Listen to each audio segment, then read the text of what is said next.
All right. So again, my name is Sean, and tonight what we're going to be doing is just cover some mistakes or issues or problems we run into while we're designing. So this will most likely be a two-part series. So I have some topics tonight that we'll run through. If you guys have anything that you want to see tonight or possibly for the next one, if we have time, I'll run through it tonight. Um, if not, we'll definitely probably do a part two of this just so we can cover everything else. Hey, Mary, welcome. But some of the main topics we're gonna kind of go over is setting up our live templates, getting some of those live templates ready to cut, some rhinestone issues, resizing, getting them sized to begin with, um, just some overall workspace slash like selecting items, and then a little bit of the terminology with our software and why it might be a little confusing of sometimes what we're asked or saying versus which we actually want. So we'll try to cover some of those tonight. At any point, if you guys have questions, want to see anything again, or again, if there's something that we don't cover that you're having issues with, just let me know. And if tonight we can cover it, I will. If not, we'll do a part two sometime early next week. All right, so the first thing we're going to go over is just setting up our live template editor. So when we purchase any of the mini packs or full artwork packs that are the live templates, all of them will come with an installer.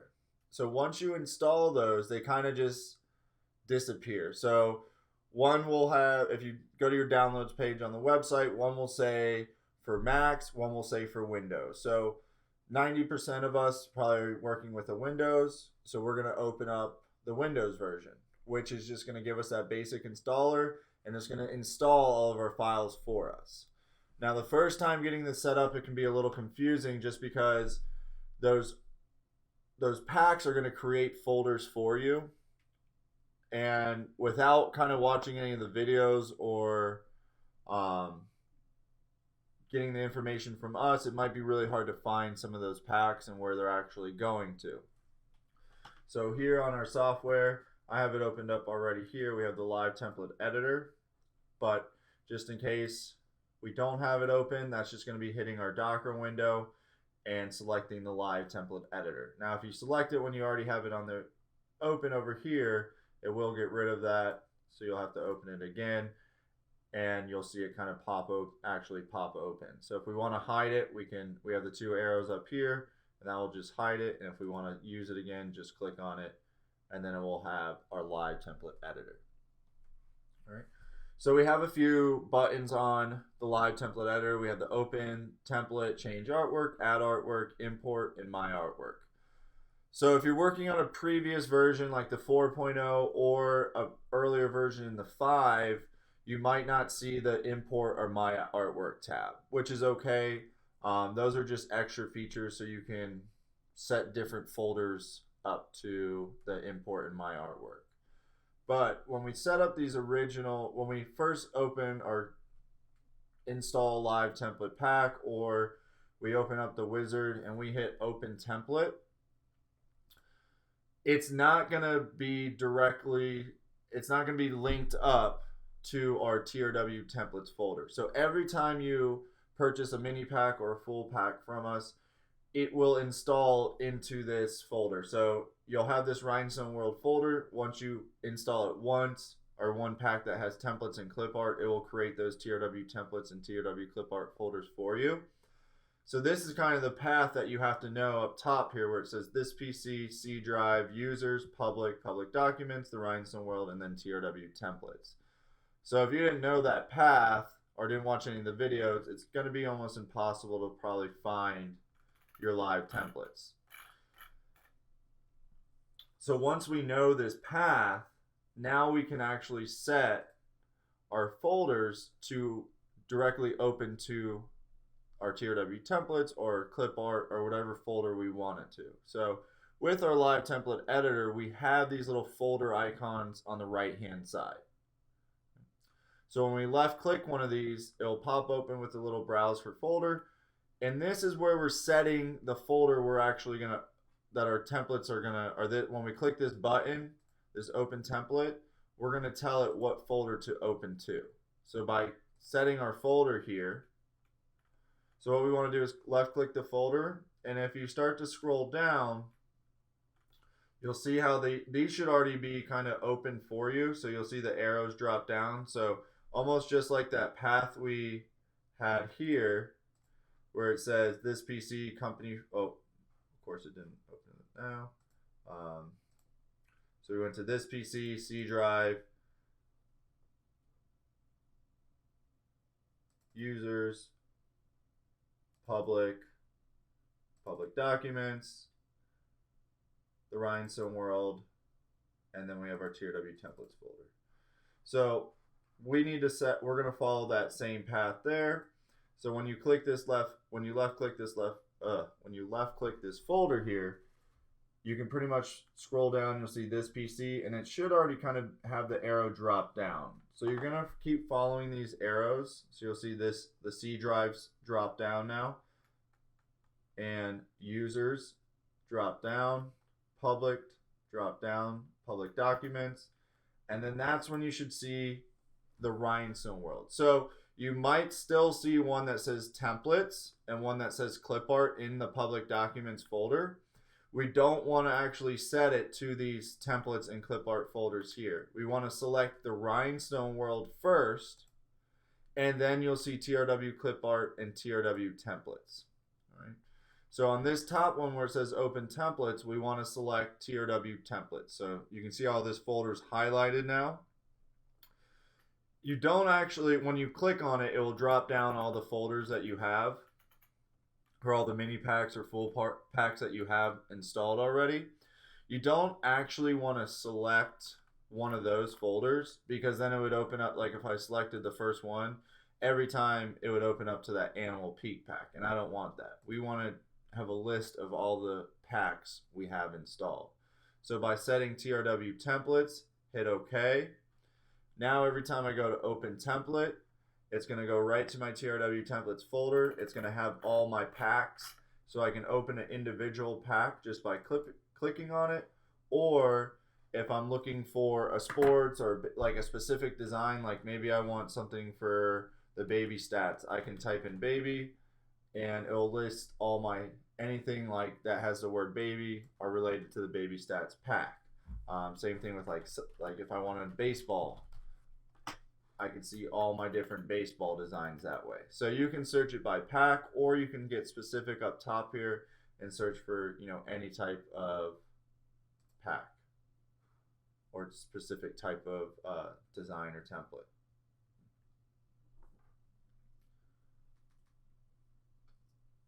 All right, so we already had a question coming in.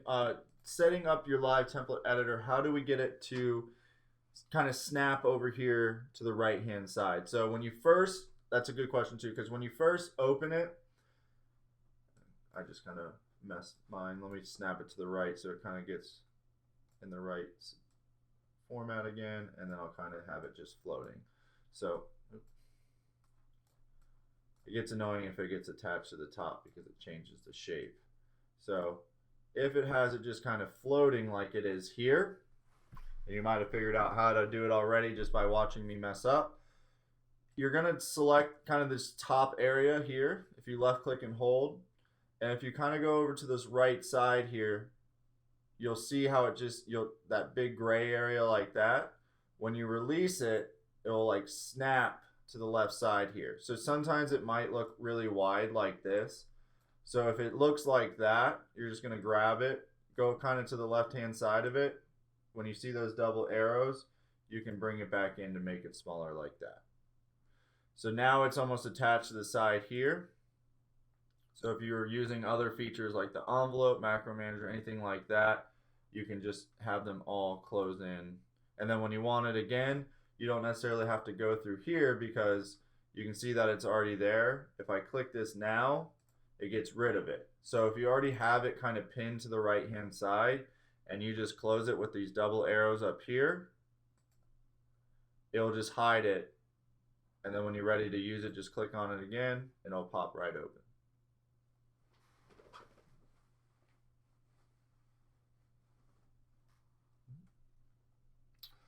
All right.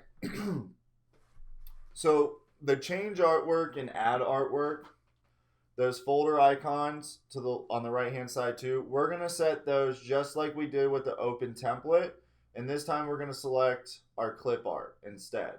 So the reason we're gonna set both of these to our clip art is because they're two different buttons. One is change artwork and one is add artwork. So when we have a template, and I'll show you an example of this shortly, when we have a template that might already have an existing, and I'll just show you now, just make it easier. So let's go to open template. Let's go to our live template 3, and we'll just do a simple design like this one here. So when we have a design like this, we have our clip art of the basketball already set up for us. So when we have an existing clip art in our design and we want to switch that out, so if let's say I want to, instead of Manatee basketball, we want Manatee soccer. So the basketball obviously needs to change to match the soccer now. So in this case, we would grab the basketball, hit change artwork, because we already have an existing artwork there. So we just want to change it. If we didn't, that's when we could hit add artwork. But we want them pulling from the same folder because we want to still use the same, all of our clip art from our packs. So if I hit change artwork, we can go to the same pack, and then I could, what did I say, base our soccer, and it just switches it right out exactly how it was before. Now, if we had a template that did not have artwork,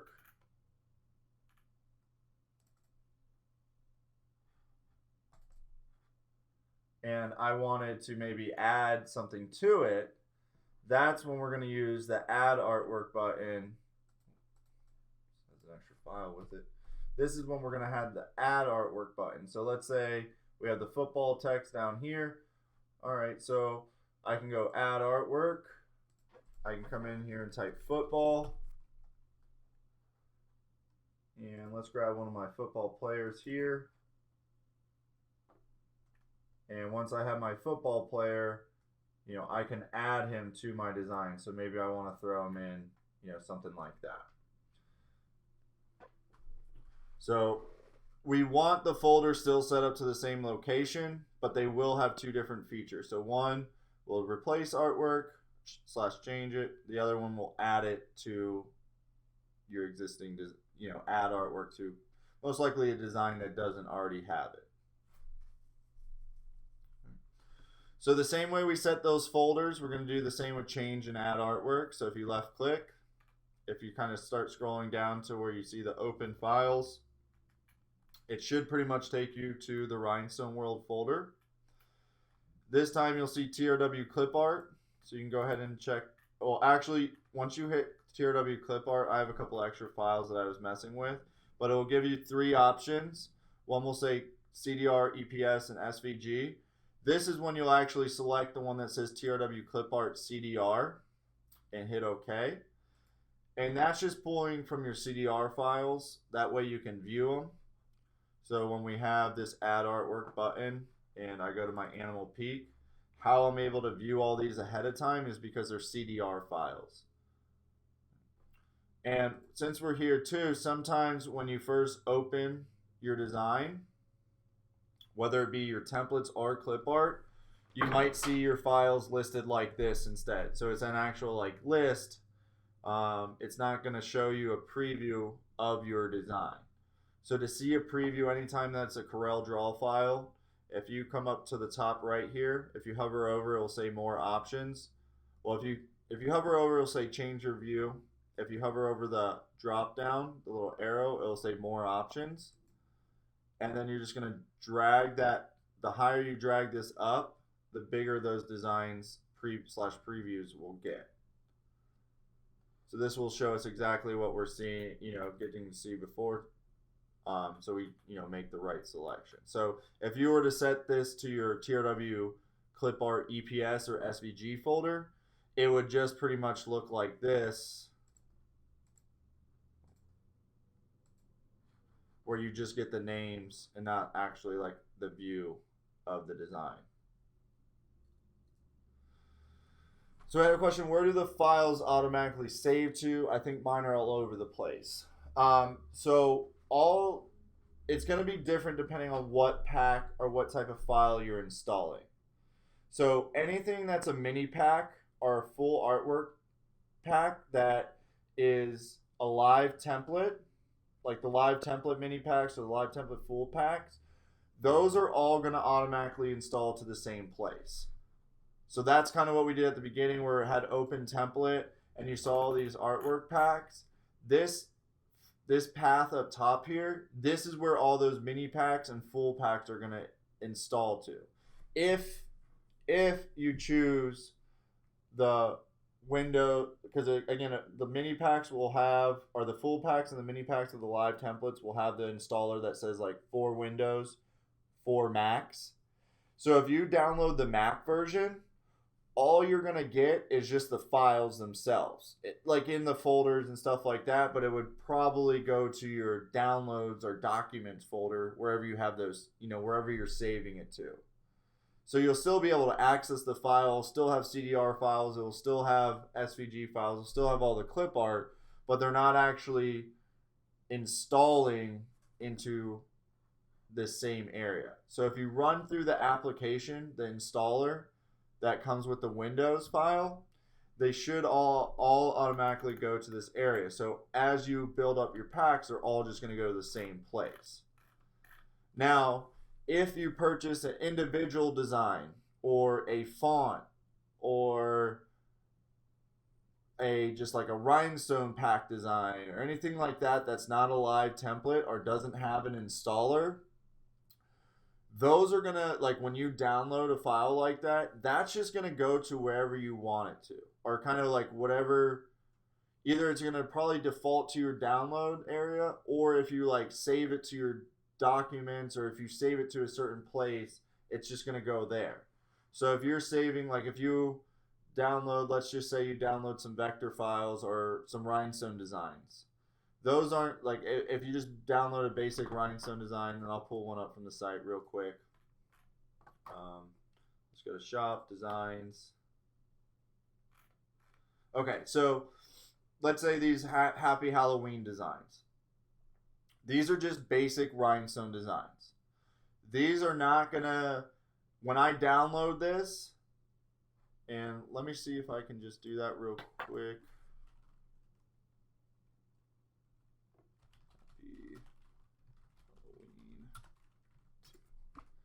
So I'm going to try to get this download file just so you can kind of see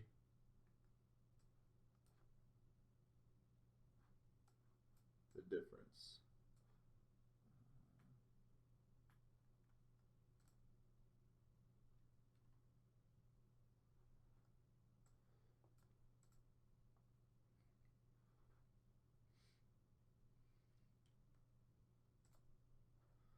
Okay. So this is kind of like the back end. And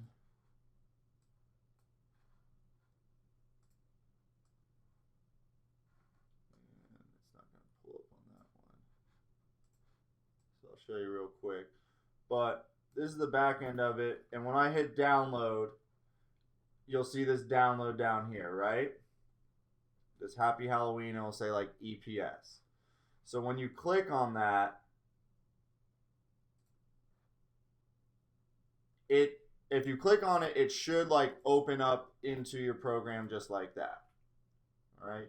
So most likely when you do that, it's going to your downloads file. So if you just hit, download and then hit the download at the bottom left, it's most, you'll open it up into Corel just like that, but it's most likely going to go to your download area. So if I come here and I go to my downloads, you'll see today, here's my downloads. So I did the Happy Halloween, I had an image, I had a screenshot earlier, a couple of images. So here's different, like here's just different, it's not really going into a specific folder or anything like that. It's just kind of sitting in my download area. So if I want to save this into a certain area, like maybe under my documents, I have a folder called Designs Halloween, or maybe I just save it all into Rhinestones. So this is kind of where you, as you know, as an individual, need to find or have a place where you store all your designs, because you don't, like you said, you don't want them all over the place. So as you download them, you need to move them into a certain file or a certain area where you're storing all your designs that might, that aren't live templates or packs or anything like that. So you can right click and go to copy, and I could go to my documents folder and drop, create a folder in there. Does everyone know how to create like folders and drop, create folders and copy and paste into them? I can go over that real quick too if it will be helpful. Yeah, and some people, have like a flash drive they'll save to. Some people have like a hard drive that like plugs in that they can, take with them. So it doesn't matter where we're saving it. It's important that we're, kind of getting in a routine of setting them or saving them to a certain folder. So it sounds like everyone knows how to create like their own folder and stuff like that. Or did you need me to cover that?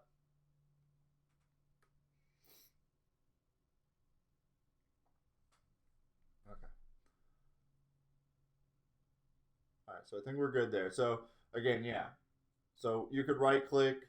If you want in your documents, you can do it in your documents. You can right click, hit new folder, and then it's as simple as Rhinestone Designs. Or if I want to get specific, I can say TRW Rhinestone Designs. Or if I'm just saving all my Rhinestone Designs to here, I can. And then we're going to click in here, and I'm actually going to right click and go new again. And I'm going to do Halloween. So now I have a subcategory in my Rhinestone design. So I select Halloween, control paste, and now I have my Happy Halloween 1 Rhinestone design in there. So it might take a little bit of, creating your own folders or moving them around, anything like that. But as and fonts are going to be a little bit different too, because those are pretty much just a one-time install. So if you're installing a font, it's just an install, and once it's installed, it's on there. So it shouldn't, those you don't have to necessarily move to a folder if you don't want. I don't, just because I install it and it goes to, everywhere on your computer, so you don't need it unless you just want to have that included.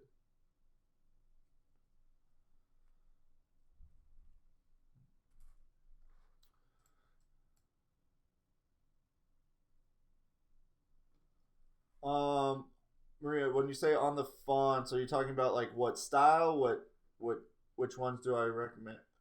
So like all of our fonts will be TrueType fonts. Some will be Rhinestone, some will be vectorized, some will be a combination of both. Um, any specific font we create always starts with TRW. So when you're working out of the program here, if you double click the two arrows up top,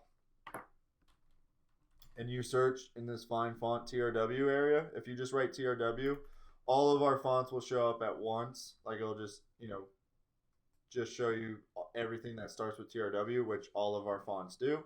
So you can find them a little bit easier in here. But there's no like certain recommendation on fonts. It's, each font will do certain things for you, different Rhinestone fonts, different sizes. Whether it be a vector font, you might be looking for something with tails or sports elements to it. So we have a lot of different fonts for, kind of like every occasion. So, if you're ever looking for a certain style or anything, just let us know. I'm sure we have something, pretty similar to it. But it's always good to get started with, some basic Rhinestone ones. And then, the sports tail, anything athletic is usually pretty good or pretty popular too.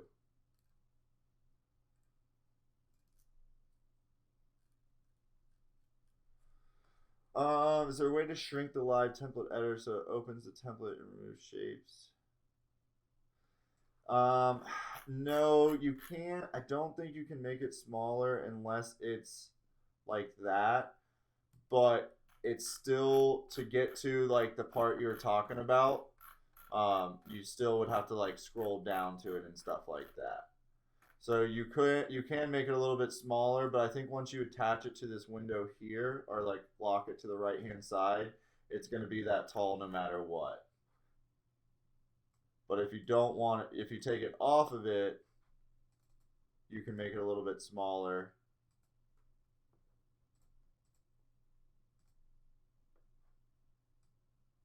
But again, it's still gonna have to you're gonna have to scroll.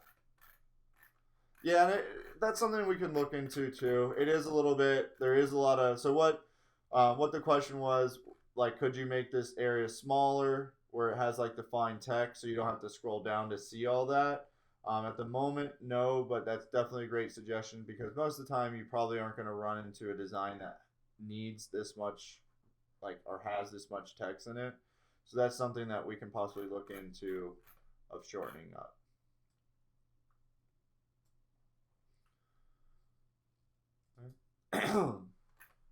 All right, so now we'll get into editing and some of the difference in these live templates.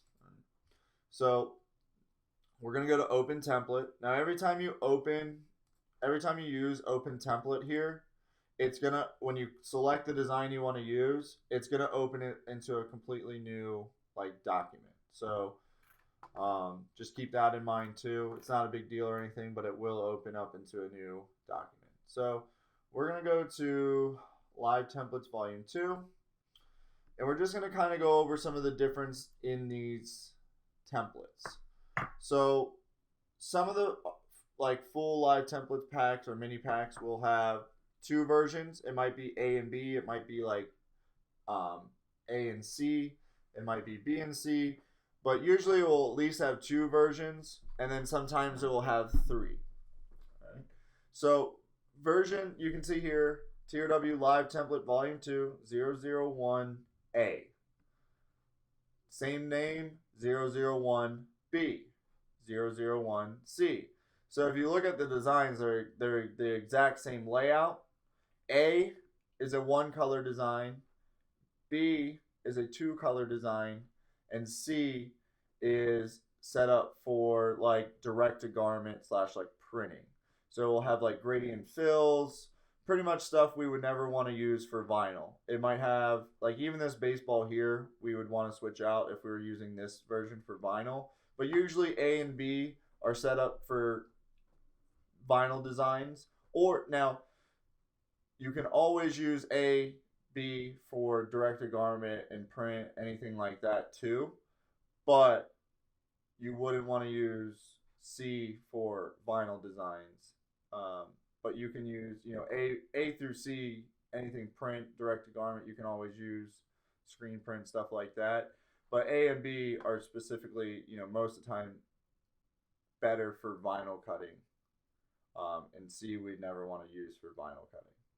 So if you want to start with a one color design, A is your option. If you want to start with a two color or multicolor, I should say, it's not always two.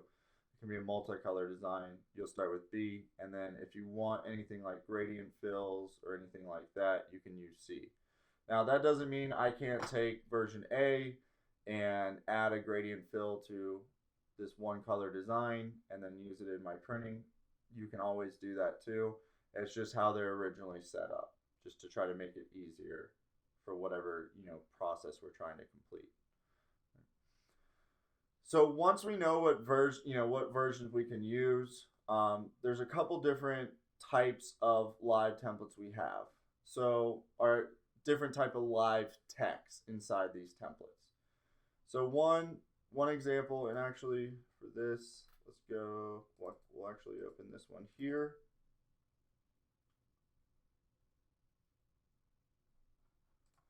And we'll open up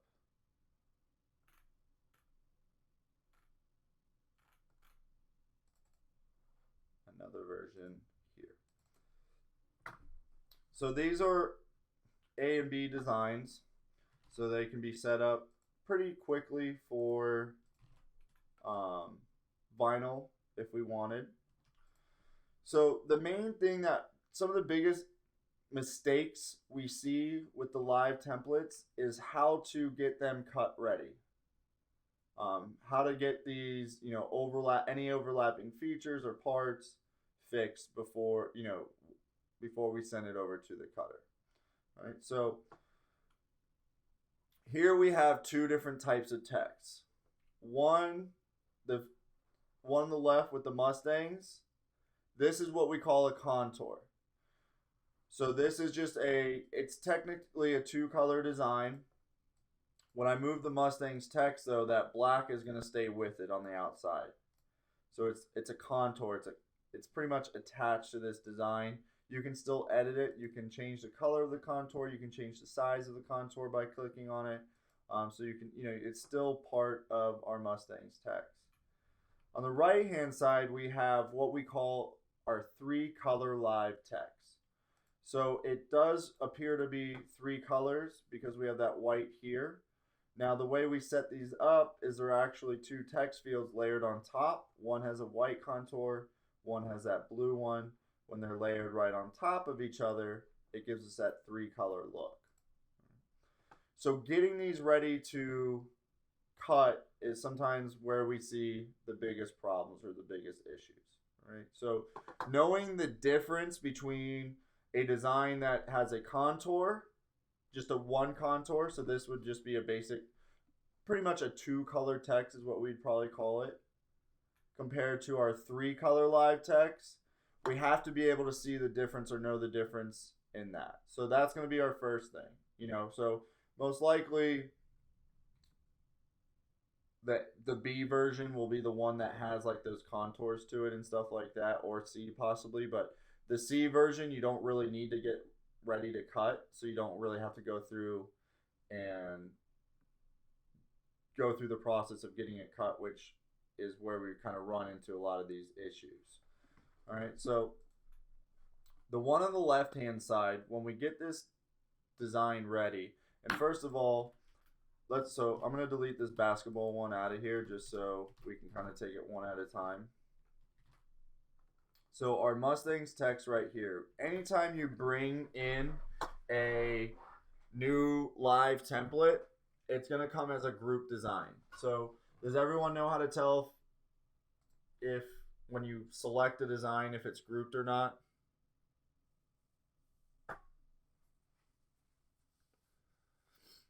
So there's a couple different, I'm getting a couple notes. So there's a couple different ways to tell right off the bat. One is you can click anywhere on your design, and if you left click and drag, if it moves the whole design around, it's most likely grouped together. Okay. Next, when you select the design, up top here on your Corel bar, you'll see these boxes with the X's, the red X's. So that gives us two options: ungroup all or ungroup objects. So we want to use the ungroup objects, the one on the left hand side, when we're working with these live templates. Both of them will ungroup your design, but we want to use the left hand side instead. So I had a question: can I move the files that are installed in the documents folder to a network drive? Rob, you should be able to just do a copy and paste, I would think. Like copy the whole documents folder and then just paste them into whatever, wherever you want on that network drive. I think like as long as you have the permission or access to be able to do that, it should be fine. So if it's like your computer, I would think you have it, but like sometimes like on our network drive, I might not have access to a certain folder, so I couldn't move files into that. But no, it shouldn't break the wizard. Well, okay, so before you do that, Rob, what you don't want to do is, so inside your documents, you will have like TRW Design Wizard files.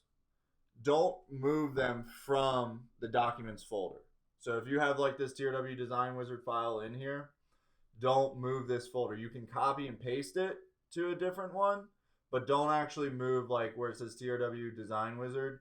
Yeah, don't move that stuff around. Sorry if that's what you're asking. Hey Peggy, welcome. So I would copy and you could always make an extra copy of it.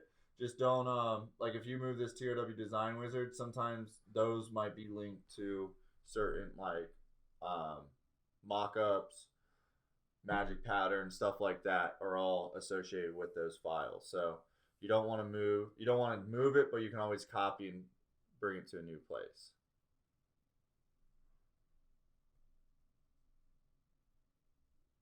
Gotcha.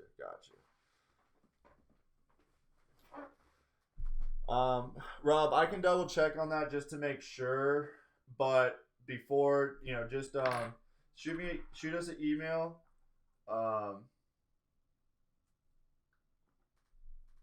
And I'll see if we can do anything with that. Just shoot it over to info, and you can mark it for Sean or anything like that, and I'll take a look at it and just see if it's possible. But don't until I say so. Let's not move those folders. All right. So getting back to the ungroup. Up here we'll ungroup, and if you right click, you'll see this where it says ungroup objects here too, or Control U. So there's multiple ways to ungroup an object. So again, right click, hit ungroup objects, Control U up top here, and you also have it on your TRW Design Wizard at the bottom right. You'll have the ungroup and ungroup all. So that's the next question we get is, well, what's the difference between ungroup objects and ungroup all objects? So the reason we don't like to do ungroup all objects is because you can have groups. You can have one giant group where this design is one giant group, but you can have subgroups within that design. And a great example of this is the baseball. So let's say I want to change out my baseball in this design. Well, if I come up here and hit ungroup objects, that's going to ungroup my design. And if I select this baseball now, it keeps it all as one. But if we look up top here, I still have the ungroup options of ungroup objects and ungroup all. So I want that. That's what we want, because if I want to switch this baseball out, now I can just select the baseball, hit change artwork. Let's say, you know what, I'm using this for vinyl. I just need a really simple baseball. I can switch it to the baseball here, and it'll replace it perfectly just like that. All right. So if you had this same design, it's all grouped as one. So I move, I select anywhere on this design and it moves it all. And I can see up here. So this time I'm going to hit ungroup all objects. All right. So I hit ungroup all.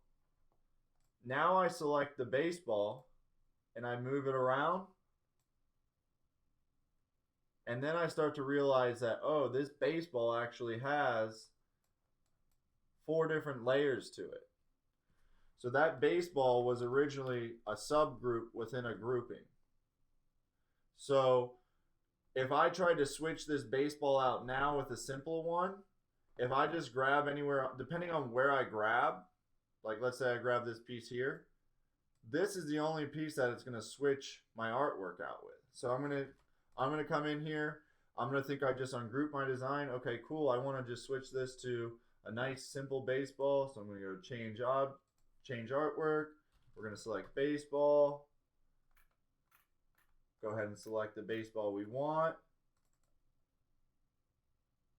And now I get this mess. Right? So when we see something like this, we probably know, okay, something's wrong, but what? So that's, if you see something where you're changing out an artwork and you select it and you have all these different layers now, it's most likely that design or that that clip art got ungrouped and it has multiple layers to it. So we have our original still there, and it just places this on top. So if we were to go back, group that baseball as one, then change it, then we don't run into those type of issues. So we'll switch it out perfectly just like that. All right. Everyone good so far?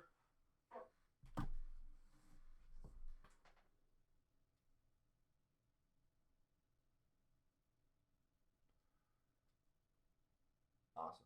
All right. So we got a question in. When you create a live template, do I do a file? Do I go file save as template? So no, you don't need to save as a template. That's kind of one of the things we're going to cover tonight too, some terminology.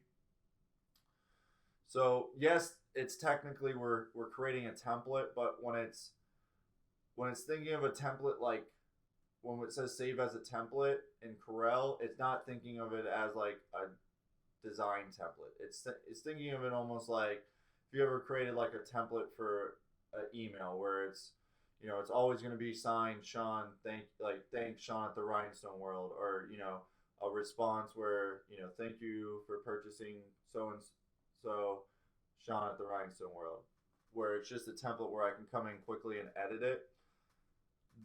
We're not really saving it as a template like that. If you create your own live templates, you would just simply go to File, Save As, and then you'd want to save it. You know, if you want, you can save it to your documents, or you can go to the folder where all your other live templates are. So that would require you remembering how to get there. So we have the, you know, quick videos. You can refer back to this webinar. You can give us a call, but it would be, and this is what I do too, because I always add stuff to my live templates, and I want to be able to find them really quickly instead of having to go to C Drive, Users, Public Documents, the Rhinestone World.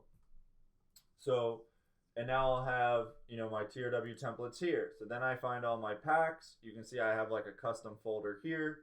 So you can create your own folders in here and add your designs. Or let's say, you know, I got a new Animal Peak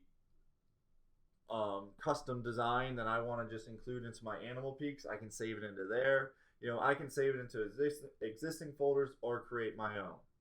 Now, every time I create one of these live templates, I don't necessarily want to have to go back and remember C Drive, Users, Public Documents, Rhinestone World templates, right? So if you right-click TRW templates, or sorry, if you don't even have to right-click it, if you left-click and drag, you have this little area up top here that says Quick Access. So if I scroll up, I just have a lot pinned here. So you'll see this Quick Access. If you drop it down, it'll say Pin to Quick Access. You just release it right there. Now I've already done that, so I'm not going to do it again. But now every time I need to get to my TRW templates quickly, I just click this folder right here. And let's say I want to go to my clip art or my templates. Both of them are pinned right here, so I can easily access that file if need be. So you would just simply save as. You could name this, you know, whatever template you wanted to, and then add a folder, add it to the existing folder, and you're done.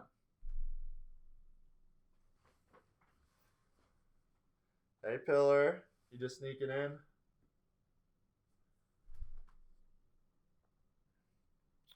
Sean, can I install the wizard on a second laptop? Of course. So, with any purchase of the software, you have two licenses with your software. So that can be changed at any time. So I like to say like 2 active licenses.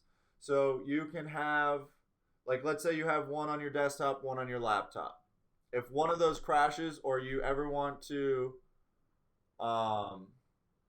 move it to a new one, it crashes, or you upgrade, we'll move it to a new one for you, and get rid of, like, deactivate the old one. So you always have two going, but you can change them around on different computers and stuff like that too.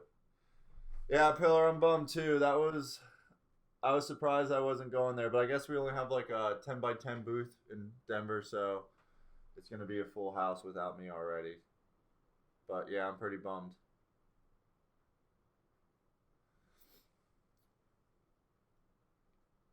All right, so so yeah, saving it, it would just, just something simple like that. Now, let's say we're gonna go through and get this design kind of cut ready. Afterwards, if I want to save that design, that I'm gonna save probably to like my documents, and I'm gonna have a folder created in there for my Lakewood Ranch Mustangs, like just that school. Like, let's say I do a lot with Lakewood Ranch Mustangs, I would save this under their folder as a created file ready to cut. Now, if I'm creating my own live templates, that's when I would save it just like I showed you into your like TRW templates and stuff like that. Yep, this will be available to rewatch. Usually takes within no longer than 48 hours to get it back up onto YouTube where you can watch this again.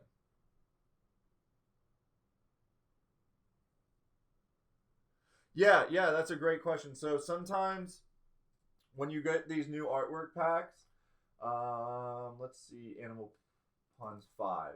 So when you select these, it will have your templates for your CDR and SVG. Feel free to delete your SVG files if you don't want them, because you don't really need them. They're there, but 90% of us probably are just 95% of us are going to be using just the regular CDR file. So if it gets like confusing or just too much, like if it's in the way or anything like that, feel free to just get rid of that SVG. So like the clip art, you actually remember when at the beginning when we said how it has like TRW clip art and then clip art CDR. So same thing here. They're going to go to your SVG EPS2. You only need to set it to the CDR.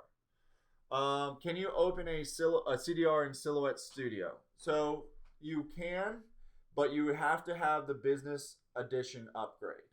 So if you just have the designer or the regular Silhouette Studio, you will not be able to import a CDR file or open a CDR file.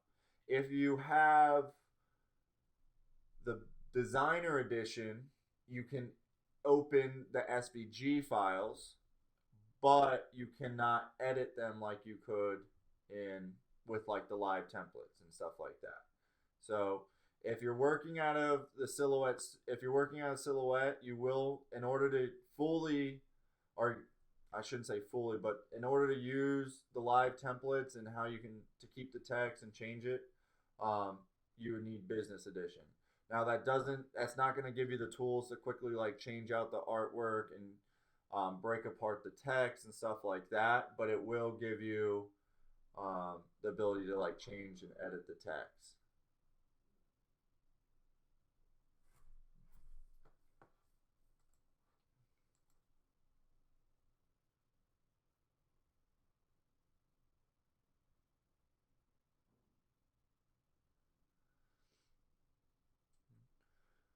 All right, so with our design here, again, knowing what type of templates we're using is very, very important to know how to edit them. So this right here is a multicolored live template, but it's a text with just a single contour around it. So it doesn't give us that 3-color look. All right, so there's a difference from getting this type of design ready compared to a 3-color live text. We had another question come in real quick. So when I do a design in the wizard and cut to the Cameo 3, do I import as a SVG? Yes. So that's one way to get it over to the Silhouette. So if you have the designer edition, you can import as a SVG. Same with the business, or you could even import as a CDR. If you don't have the business or designer edition, you can't technically import an SVG file.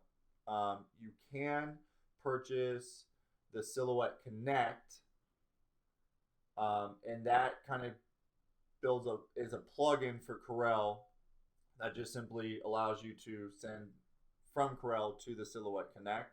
It doesn't really let you edit too much. It's just simply, set your settings up, your pressure, your force, your speed, everything like that. But you're technically cutting from Corel Draw and using the Connect, the Silhouette Connect plugin. Either all those options are fine. I think usually at least the designer edition might be a little bit more useful than I would say just like the business edition is the best because it has a lot more features to it. It's going to let you import the CDR files. If you had multiple cameos, you can control them all from one kind of thing. It lets you do a lot, just has more features to it. The next one down would be the designer edition upgrade. That's pretty much going to let you do some SVG file imports, stuff like that. It's not going to let you import CDR files or anything, but it will let you import SVG. And then the Connect doesn't really doesn't let you import different file types or the SVG or CDR, but you can cut directly from Corel Draw. So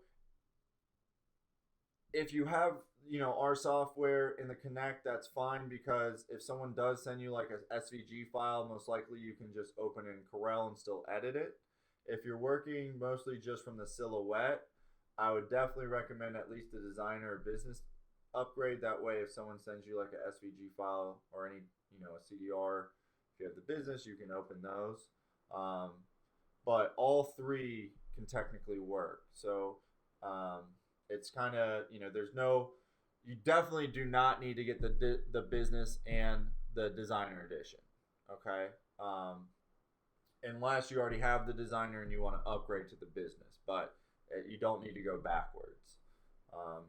And if you already have the business or designer, I wouldn't recommend the Connect either, because you can just simply export and then import. Might take like 10 seconds, but it's still, you don't have to go buy anything else. So a couple different ways to do it, but yeah, that would be importing as an SVG would work with the designer or business. All right. Hey Jerry, long time no see.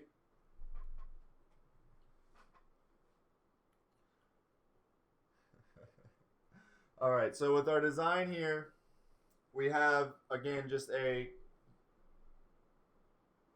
basic live template with a one color. Our text has a single contour around it. All right, so the first thing, let's say we want to edit this design for a new customer. So they love the template, but instead of Lakewood Ranch Mustangs baseball, they want Braden River Pirates soccer. All right, so before anytime we're using these live templates, the first thing we always want to do is edit the text for our new design. So find text, Lakewood Ranch, we could type Braden River. And one thing is too, I see this a lot, it's not technically a mistake or you're doing it wrong, but if you notice in our design how Lakewood Ranch, Mustangs, and baseball, it's all capital letters, right? So if I'm designing and I design like this, it's not necessarily wrong or bad, or it might look better, but we probably have it set up in a way that looks the best. So sometimes with like a title case like this, it doesn't always look as good if we did the same design and we just kept all caps, right? So those are little things we can pay attention to too. Again, it's not necessarily wrong or a mistake, but most of the time we'll have it set up in a way where the text looks pretty good or better than probably using like all lowercase or title case or something like that. So I see that a lot sometimes when we're designing, especially like Braden River, we could probably get away with title case, but if I did Mustangs and it looks like this, that, that just doesn't look as good or appealing as all caps. And what can happen too is it's going to fit in these certain shapes is going by the top and bottom of our design, so our text. So the most top point of our design is this capital M. So this is, if I click on this line, if I click on my box, you'll notice how the M pretty much is the top of this line. The contours can't exceed outside of them, but like that's, we're not looking at the contour, we're looking at like the red Mustang text. All right, and then it's going to hit the bottommost, which is our G here. So if you have a letter that's like a Y or G, J, anything that like hangs down, Q, it can really alter the way your design looks. So, when you're designing that, just pay attention to little things like that too. And it can make a difference of how good your design will look. So you can see, I would think most people would probably have it looking like this than the way I just had it. All right, so we'll keep it baseball just to keep it simple and keep it moving. So now we have to get this ready to cut. All right, so looking at this design here, we can use this live template editor to get a lot of our designs, the live templates, ready to cut, okay? So if we scroll down here, we'll see this break apart effects, merge 3 color, and our magic boundary button. So all 3 of these buttons are super important when we're getting designs ready to cut. All right. So the first thing we want to do with the design like this is we have to break apart this contour that's to the outside of Mustangs. No other part of our design has, that contour outline to it. So I can highlight the entire design, or I can just kind of grab this top portion of my design and select the word Mustang. So I actually have all this selected, which is fine. It's okay to have like extra pieces selected. All right. Now everything is ungrouped. So keep that in mind too. If I were to have my design grouped and I try these buttons, it's going to give us totally different results. So it's edit our text, ungroup our design, or ungroup and edit our text. Either one of those two can be like 1 and 1A. So, or 1A and 1B. So we want to edit the text and then ungroup, or ungroup and edit the text. Either or. Those are going to be pretty much our first 2 things we do. So I'm going to highlight the Mustang's text. And the next step would be hitting our break apart effects. Now, the reason I'm hitting break apart effects is because this is not a 3-color live text. It does not have that 3-color look. It's just a single text with 1 contour to it. So it's just a break apart effects. All right, so when I do that, it releases this contour from my text and makes it a solid object. So this background that I have here now is a solid object. It's a vectorized design. It is no longer a text. So when I hit find text again, we still have the word Mustangs, right? So let's go change this back to Pirates. And you'll notice now that the back does not change with it. So once I hit break apart effects, that back is no longer part of my text and will not change with it. All right, so it just makes it just a ready to cut object.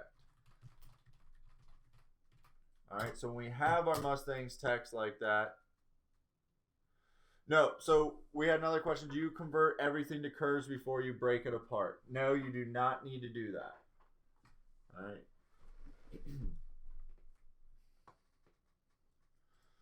So we have our Mustangs text. I did the break apart effect, so it is broken. So the next part would really be deciding like what type of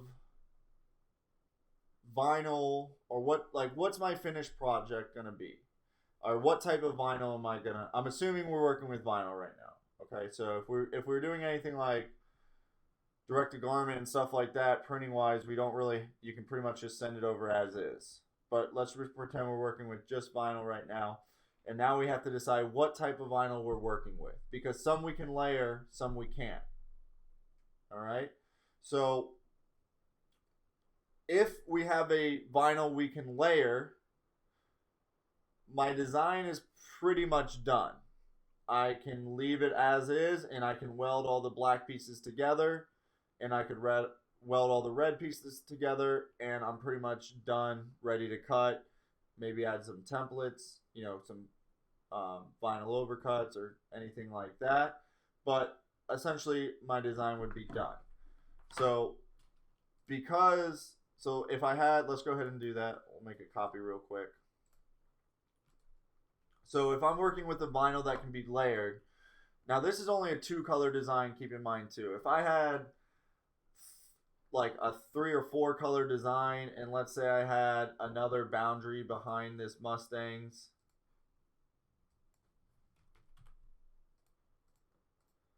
and it was a blue layer like this, so now I have a blue, black, and red. Well, if I'm layering 3 or 4 colors on top of each other, that's going to start feeling a little bit heavy on my t-shirt. So I don't want to do that. But if we're just stick with like a basic 2-color design, something like this, it's probably not going to be too heavy, and I can layer directly on top. So I would just simply need to select all my red objects. So I can do that by just holding shift, selecting the 2 red.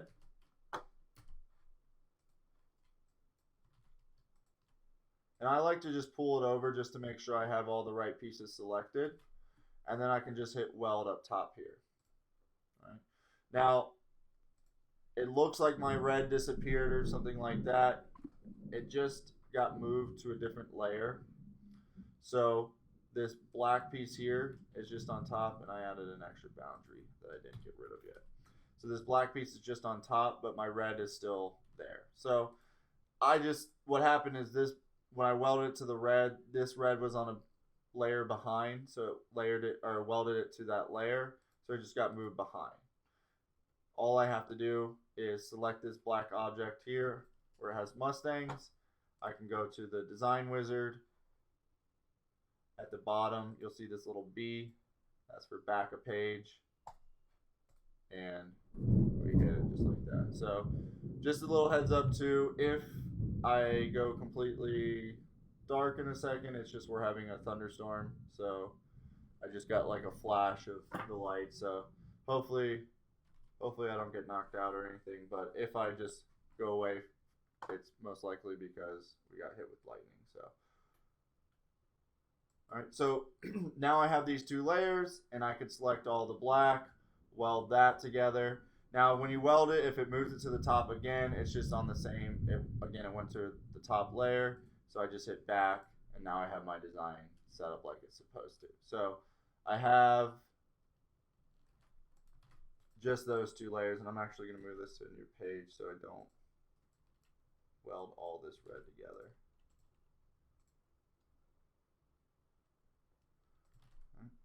So that, after I weld my red, after I weld my black, so I can select all the same color. There's a little quick or shortcut on the wizard, this middle button under light pink, that selects all the same color.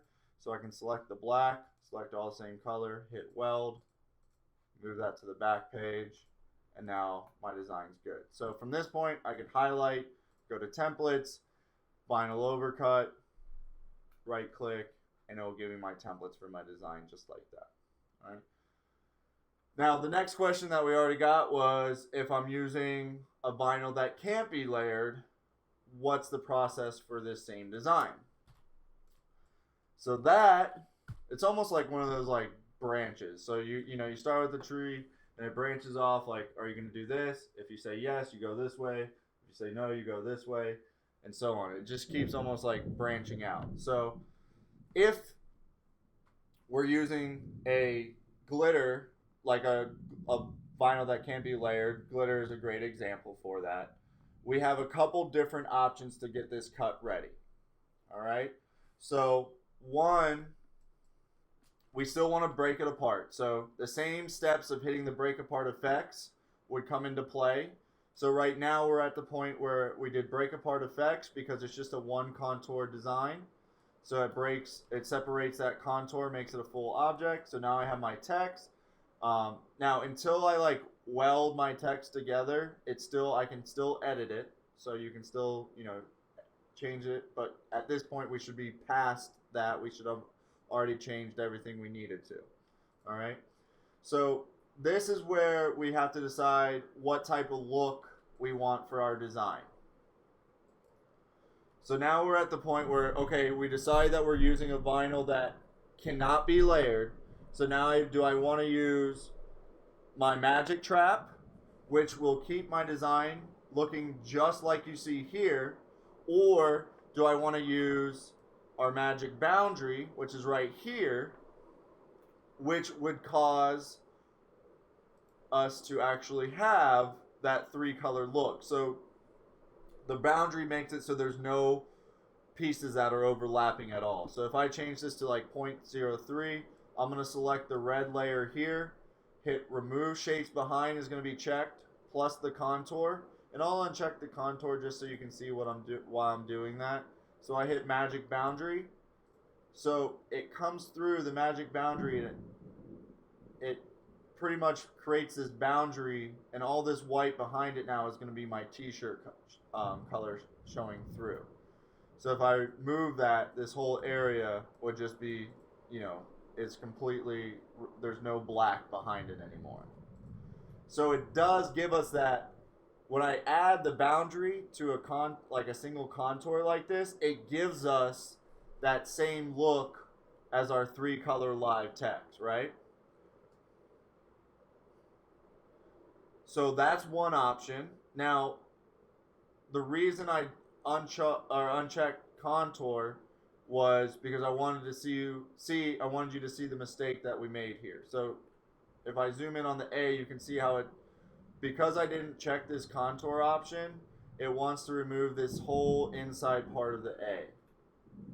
All right. So if I go back one, and this time I hit contour, it will keep any of those little pieces, but it will still use that boundary, that 0.03. It will go to the inside, still remove it, but it will leave that little piece in there, which looks a lot better. So that's what that contour option is going to give us. All right. So now, yeah. So someone asked, recommend an amount of offset to allow for shrinkage, even with only a 2-second tack. Yeah. So when we get into layering, or when we have vinyl, usually we want to press the vinyl for like 10 to 15 seconds. Now, if we have a multicolor design, especially something like this where we're fitting like letters, or we have the black piece and then we're fitting the letters inside of that. If let's say we did the black as our first press, we only want to press that for like 2 or 3 seconds. We just say it's like a tack. So the last color will always get the 10 to 15 seconds. But we had a question is, do you recommend an offset or a boundary to allow for shrinkage? So we don't have like a set boundary or number, but if I was designing, this would be a little bit too small for my liking. I'd probably go to about a 0.04, 0.05. And that's going to allow me for a little bit more room of error. It still looks good, but it will allow for a little bit more, like if the vinyl shrinks, if I don't apply it perfectly lined up, you'll see less errors this way. But there's no like set number. Now, one thing you have to pay attention to too is when you increase the boundary number here, sometimes these pieces will get smaller. So if I go back one, look how thick my bar is here.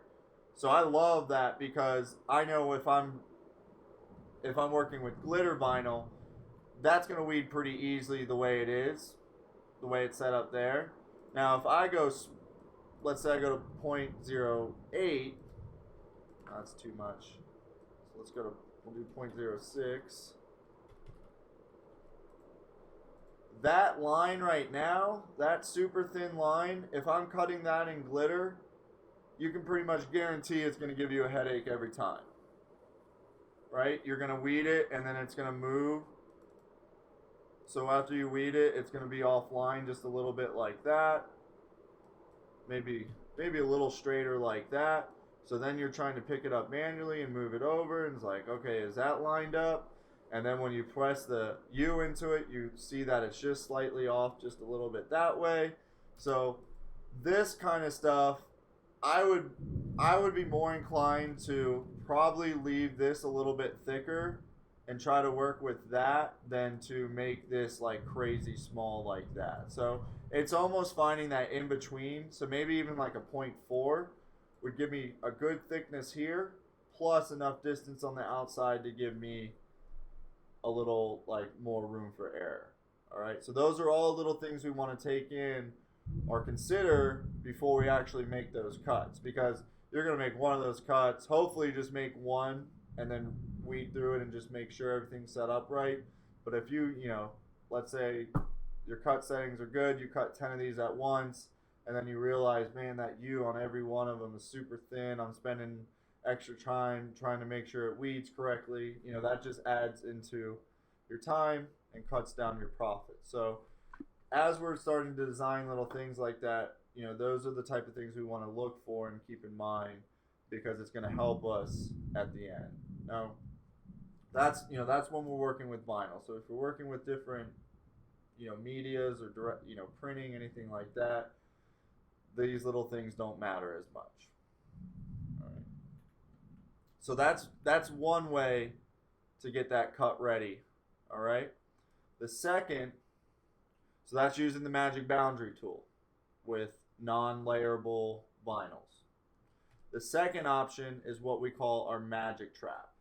Okay, so what we see a lot of times with a design like this is, okay, I can't layer this on top, so I'm going to select these two objects.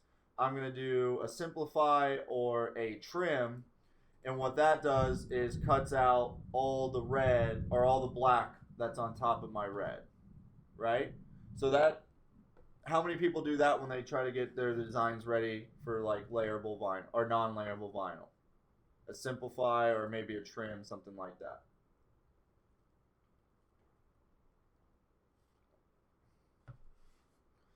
All right, so we got a few coming in. All right, and I bet 9 times out of 10 when you go to press that design that you did that with, somewhere on your shirt you're gonna see that. So let's put a color, let's put a background on here. Let's say I'm working on with this blue shirt. If you do that simplify or trim, whatever it is, you're gonna always have somewhere on your design your t-shirt coming through like that, or you're gonna be sitting there just being like, none of it matches up now. It's it's too short here. And you can see all those little areas, right? So that's what we don't want to do. So we're going to go back to where before I actually cut that out. All right, so we have our full layer here. So on your edit tab on the design wizard, towards the bottom right, you'll see this button that's called the Magic Trap. So the Magic Trap is what, when you select these two layers here, and this is important too. You guys just saw me highlight this like that. This is how we don't want to select for the Magic Trap, because look at the objects I have selected, right? I have my Braden River, one object, my back of the top of the Mustangs, two objects, and then the back of my Mustangs text, 3 objects. The Magic Trap button can only work with 2 objects at a time. So if you select everything like we did when we did like the break apart effects, unfortunately it will not work with the Magic Trap. So what we want to do instead is click on the red, hold shift, and then click the black layer behind it. And by holding shift, it's going to let us select 2 layers at once. All right? So now I can select the magic trap option. Now when I click that, nothing changed, right? Like visibly nothing changed. So when we're wanting our design to look just like it is, again, that's the magic trap button because nothing is going to change. When I use the magic boundary button,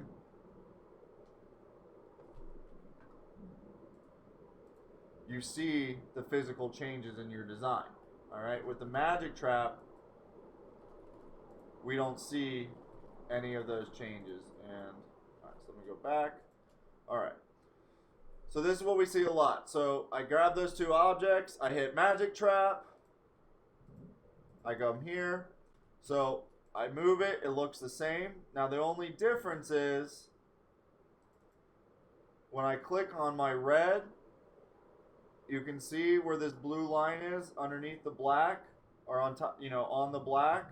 That's actually where my red ends. So it gives us just a very small overlap where glitter, non-layerable vinyl can still work like this, where you get the majority of your vinyl still on your t-shirt or apparel, and then the rest of it, like here, is all cut out. All right. So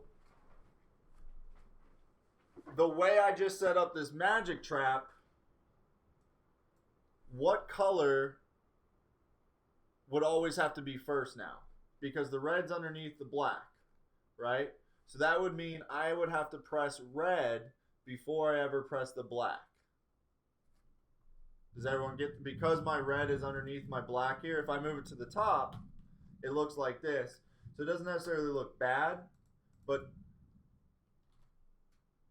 it's not, it gives, it takes away some of the contour. So it doesn't, it depending on the design, it can definitely look worse than it does right now. But right now the red is on the bottom layer. So I would have to layer the red first and then the black goes on top of it. Sometimes I don't want that. So like, let's say this part of my design was all black and then I just had just this part and maybe the baseball were red, right? So if I'm going to press this design, if I had a choice to press this two color design, what color would you press first?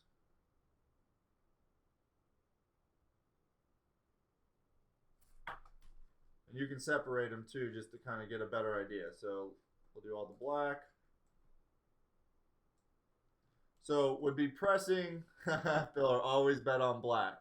So if I have these two designs and I need to press one color of them first, it's going to be really, really hard to line up that red on my t-shirt without, and just kind of hope that the height matches up, where it's not, I didn't start it too high or too low on my t-shirt.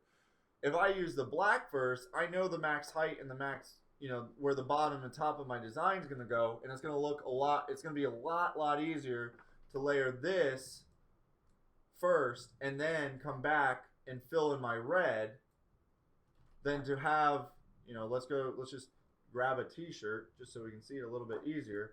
So if I press this first, if I press my red first, I have to literally come up and be like, all right, it probably will look good there.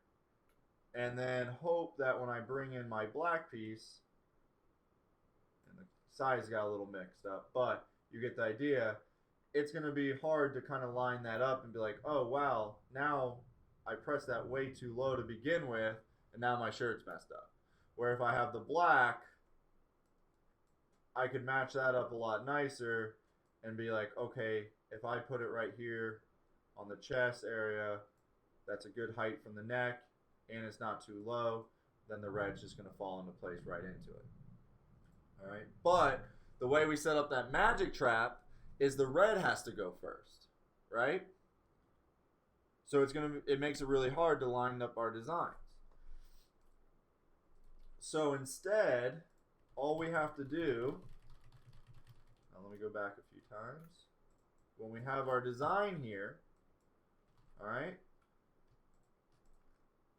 this extra layer. So we're going to go back to the edit tab.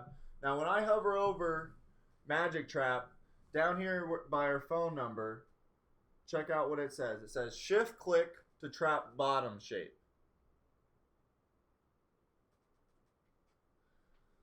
All right. So the bottom shape, if I do the same two items, so I'm going to select my red, hold shift, select the black. This time, before I hit magic trap, I'm going to hold shift, then left click. Now, when I select my black actually goes underneath my red, and now my red is on top. All right, so my red now is on top of the black. So if you're working with the magic trap and you want, that layer to be on top, you do just, if you want the red to stay on top, you do a shift click on the magic trap. If you wanted the red on the bottom, you could just do the regular left click. Jerry, someone needs to invent registration marks for HTV. I mean, we have the button in the software already. I don't know if you'd want to use it for HTV though, because unlike the decal vinyl, you just cut off those squares. This, you'd always have those squares on your T-shirt, so it wouldn't, be practical. But I wish you're right, because when it comes to pressing, 2 and 3 color designs and stuff, or even lining up T-shirts, it's one of my least favorite things to do. So I feel your pain with the wishing there was some way to, line it up perfect every time. But like Matt says, it's as long as it's good enough. Good enough is good. So most T-shirt graphics, if you really stare at them long enough, you'll find something wrong with them.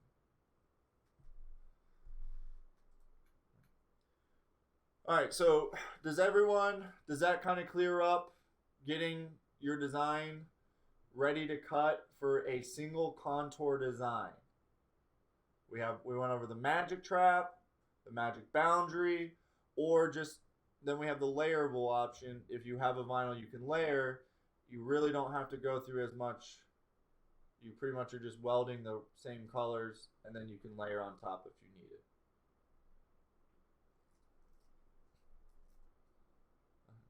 And we'll definitely have a part 2 of this, just because I haven't even got to like half of it yet, and I know we're running a little bit close on time. I think Matt's gonna go live in a bit too. So we're gonna finish. We're gonna go over our 3 color live text tonight too, real quick, and then we'll probably wrap it up then. But if you guys want, so what some of the other things we're gonna cover next week is gonna be rhinestones, resizing them, kind of like one of the biggest things we see with rhinestone fonts, and just kind of we'll go into it a little bit right now, but let's say we have, we'll just use Mustangs. All right, some of the biggest issues we'll see with rhinestone fonts is, all right, TRW, let's say I want this 12 rounded, lowercase, perfect. Okay, that's 9 inches wide, perfect. That's what my customer wanted. And you know what? They actually want this to say Lakewood, just like that. All right, and then we get to maybe the weld or convert to curves, or we don't go through the actual steps of creating like this into an actual rhinestone. Like right now, it's still a font. Yes, it's a rhinestone font, but the software and your design program have no idea that these are like actual rhinestones yet until we actually would come hit the resize button. And right now we have it sized to 9 inches wide by 2 inches tall. This has nothing to do with how we set it up, has nothing to do with the actual dimensions of this font. It's going to have its own dimensions once we hit yes here. So now you can see the issues we run into, like Lakewood, because of the way I sized it and everything, got all messed up. And Mustangs has exceeded over to 13 inches wide now. So going over different, how to set up fonts, how they actually work, what to look for and everything like that, that's going to be part of part 2. design selection. So we see this a lot of times too, especially when it comes to like fonts, is if I want to select, the way it works in Corel compared to like Silhouette is if I have an object in Silhouette, like let's say this is a group design, if I highlight my box over it just like that, it selects that whole design because it's grouped. Right now, the way I have this box hovering over the Brain River Mustangs design here, this is actually selecting nothing because it's a group design. So in order to select it, I need to literally grab the entire design. So I need to start outside of it, come all the way across, and make sure I'm almost hanging off, over that, and then I'll select it. So if you have 99.9% of this design selected, but you have a sliver hanging off on that, you can almost see at the top right of my design, you can see how I don't have that full red bar selected or highlighted. It's not going to select this item because you have to literally select every part of it. All right, so little things like that. We're going to go over the KO compared to the boundary tool, because when we do a design like this, 9 times out of 10, we're going to say you're going to take the red text and you're going to knock it out. You're going to knock everything out behind it. Which, yes, it makes sense, but it's technically not a knockout when it comes to our software. So we're going to go over some terminology and stuff like that. So if you guys have any other ideas or any other issues we're running into a lot, just shoot them over to info@therhinestoneworld, and we'll definitely I'll try to incorporate as many of those into the part 2. If we have to go to part 3, we can, we'll go into part 3 too. So it definitely seems like, this is already, just the questions we're getting in are great. So it might take a little bit longer, but that's okay. All right, so real quick, we're going to go through this last part here. And this is going to be getting a 3-color live text, live template, pretty much ready to cut, set up, whatever you want to call it. All right, so again, first things first, we always want to go through, edit any of the text we want to use. So we could change Manatee, we could change basketball if we wanted. Let's just pretend I just want it just like this. So now we need to get it ready to cut. All right. So first thing, it's coming in as a group design.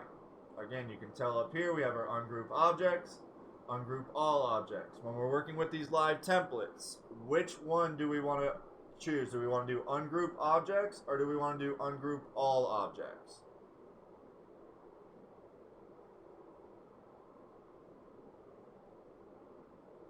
This is the part to see who was paying attention earlier.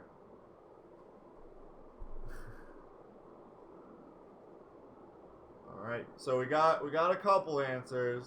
Some are, so yes, we want to ungroup objects. We don't want to do all, because all in this design, it really wouldn't mess us up technically. But if we were working with a design that had multiple layers, like if the basketball had a couple layers to it or anything like that, it would. So we want to get in the habit of doing ungroup objects. All right, just the one on the left here. All right, so when we get this ready to cut, this one's really easy, because once we start recognizing that this is a 3-color live text compared to what a design like this with just the contour looks like with our Mustangs here. So knowing the difference from this, see how there's no white kind of boundary in it or layer in it, to this one here where we have the red, the white, and the blue. That's going to be our 3-color text compared to just our text with the contour. All right, so when I see that, once I'm done editing it, I know all I have to do is highlight my design. I can highlight, again, the design or just that text field, and I'm going to hit merge 3-color live text. Now, what this is going to, when I click this, my basketball turned black, the text turned black. The only reason it did that is because this was one of our first live template packs. They're set up a little bit different now in the fact that this back color, where it has the basketball behind it, you can see how that's where the black came from. What it's doing is it's breaking apart this contour, this white one, and subtracting it through our back layer, and then removing our top layer of the red basketball here. So it's doing like 7 or 8 steps for us that Corel we would normally manually do in Corel, where it's just a one-click button now. So it's knocking that white contour and removing it. It's like subtracting it through the back layer and removing it, and then it's just removing that top basketball text where the red is, and that leaves us with the completely knocked out behind, or taken out behind it. We got the boundary around it now, and I can just come back and turn that red for my design. So most of the time now, where it has the black behind it, that's going to be the same color as the top layer, so it doesn't look, you don't have to go back and edit that. But some of the older packs, you might have to just edit the color real quick, but that's the only, that's why it's doing that. All right. So when we get to the merge 3 colors, some of the issues we see a lot is when we bring this in, it's going to be a group design. What you can before you ungroup, you can still edit the text. So I can come in here, type Lakewood. If I can type soccer, change this to soccer ball.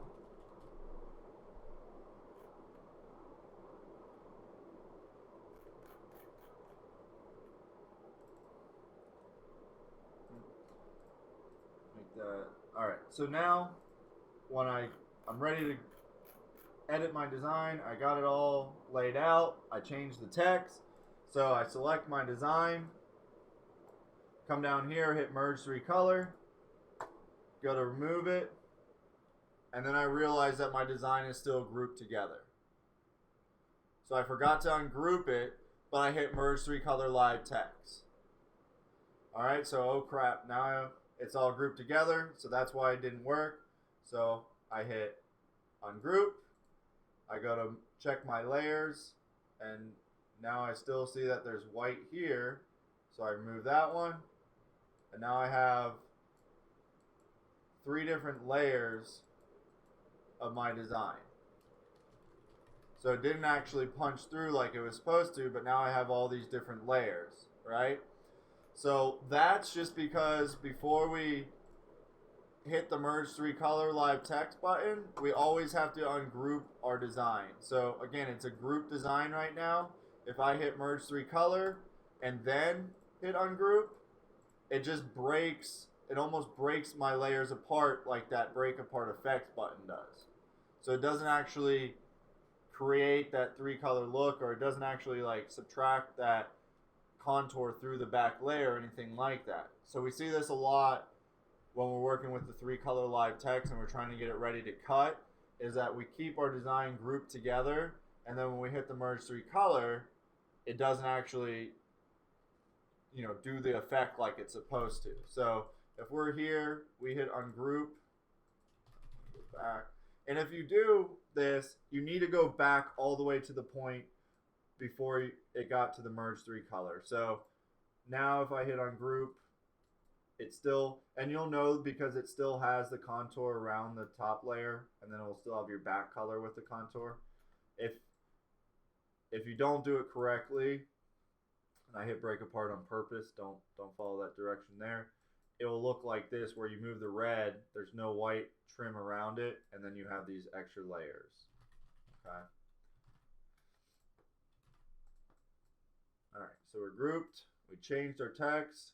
We're going to go ahead and hit ungroup, highlight the design now, merge 3 color live text, gets rid of those layers, and then again, I can just go back in and weld that to the red if I wanted to. So with the 3 color live text, there's really only like, unless you have like different, maybe inside the same design there might be like a live tech or one with a contour and a merge 3 color. I don't know if we have too many designs set up like that, but if there was, that's when you might need to use both. But most of the time you'll either hit that merge 3 color or the break apart, depending on what type of text you start out with. All right, so I'm going to open up our one of our templates here. Let's say go here. So I have a design like this, just to make sure we're all paying attention.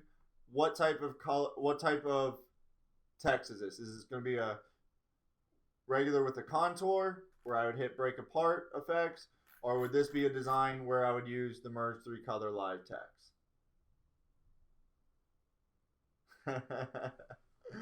Jerry,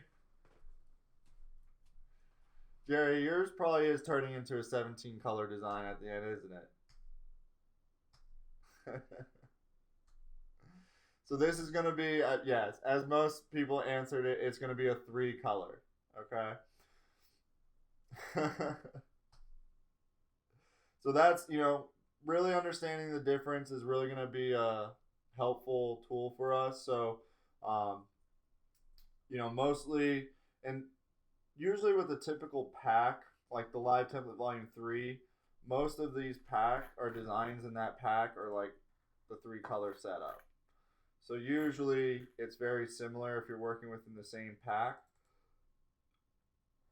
So all of the B versions in this pack have that 3 color look.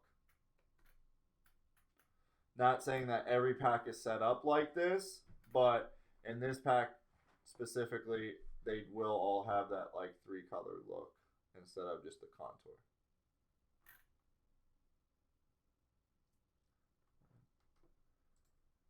All right, so that pretty much is going to wrap up tonight's webinar. Before we end, do we have any questions about the live templates, getting them cut ready, setting up our folders, saving them, installing them, anything like that?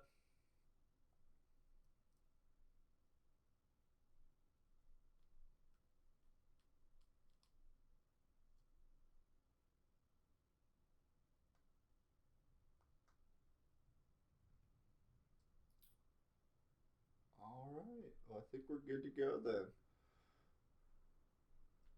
Awesome. Again, if you guys, if you're wanting to see anything else or you're having any, it doesn't have to be related to live templates, anything like that.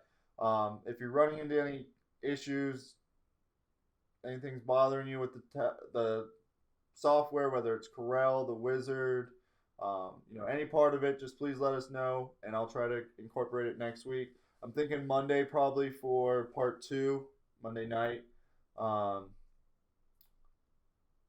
And I'll try to, I'm thinking we'll probably have like 2, possibly even 3.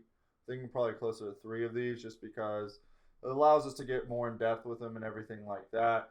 And I'm sure as we go, they're going to more questions are going to pop up and everything like that. So that way we can spend more time on these features too. So probably do part 2 Monday, and if there's time, either part 3 next week too, or we can follow it up the next Monday as well.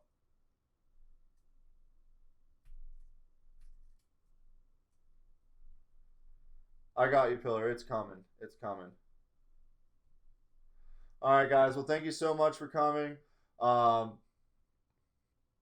the next, let's see, complete output for rhinestones, getting a cut rate. Okay, Kyle, that's a great one. Getting rhinestone fonts cut ready. That's a good one.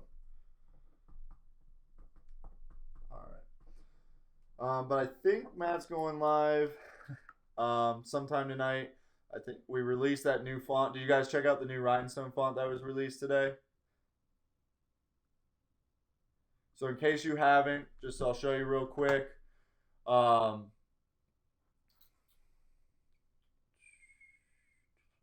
can pull it up, here we go.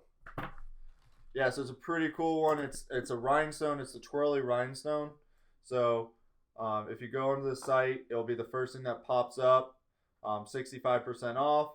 Matt's, I believe, is gonna go. He could go to live tonight with it and just kind of go over using it and everything like that. But it's just like our twirly vector font, but we made it for rhinestones instead. Matt wanted me to remind him about creating gradient fill and designs. No problem, Peggy. Did he say to remind me to do it or remind him to do it? Okay.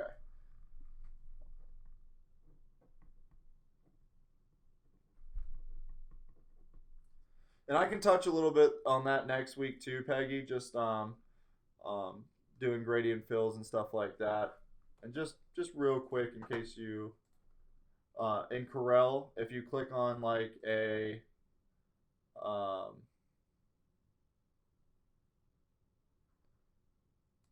and hold on, we have one other thing. I need to tell Matt the Berry Blast reflective takes.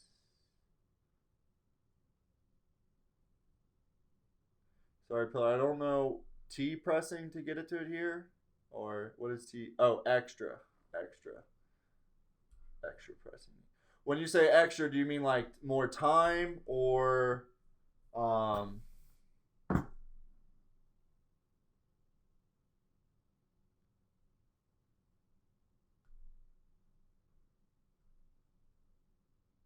Lots more dwell. Pillar, are you partaking in Denver's festivities already? I'm not sure what you're typing to me.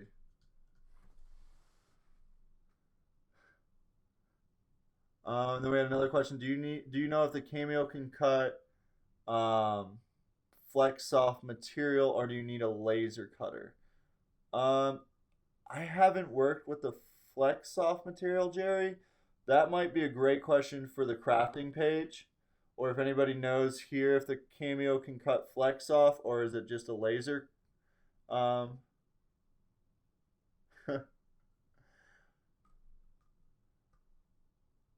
yeah, I can. I mean, we can look into it either way, Jerry. But I would definitely post that to the crafting page.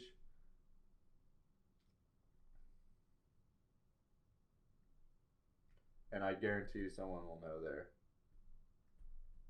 It's a really thin material. Okay. Um, like an easy weed, or is it like thinner than that? Thinner. Okay. All right.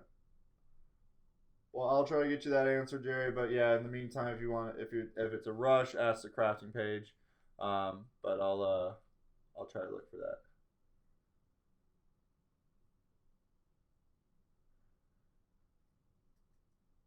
Awesome, awesome.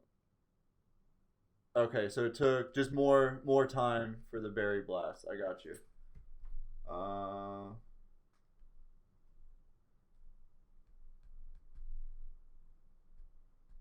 were you saying Corey had issues with the berry blast, or just issues in general, or both?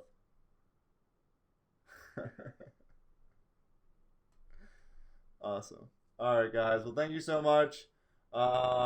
Oh yeah, sorry, Peggy. Sorry, I got sidetracked. So let me show you this real quick, just with gradient fills.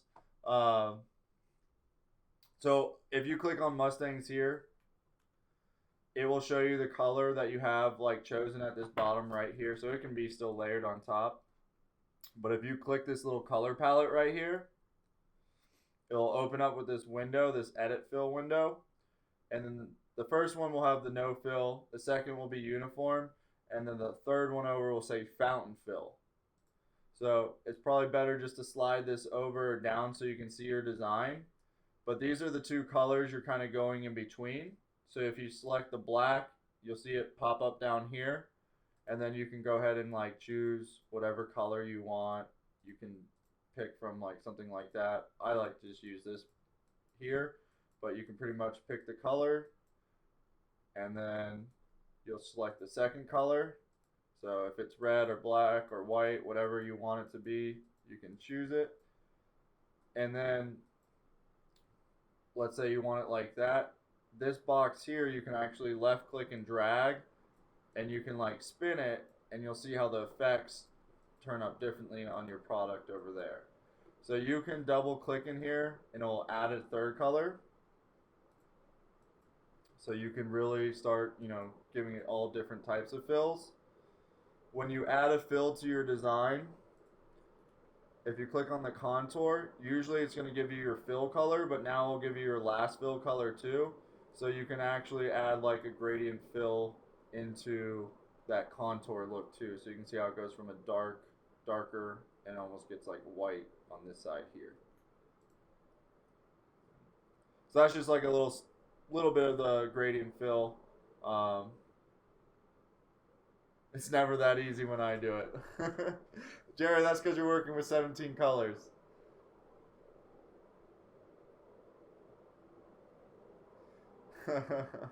Yeah, so Peggy, it's really, nothing crazy with it. And inside that too, that's when you can even add, like, they do have vector pattern fills, bitmap patterns. So Corel already has like a bunch of patterns preloaded for you. So you can actually, like, if you're using it for like sublimation and stuff like that, you can do all types of different, patterns and stuff on it. So here it has like gray brick.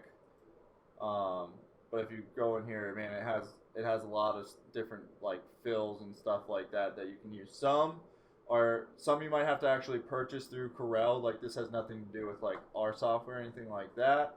But okay, so like access to iStock, I don't have access, or I didn't pay for that iStock. So some of these you might have to like go in and pay for.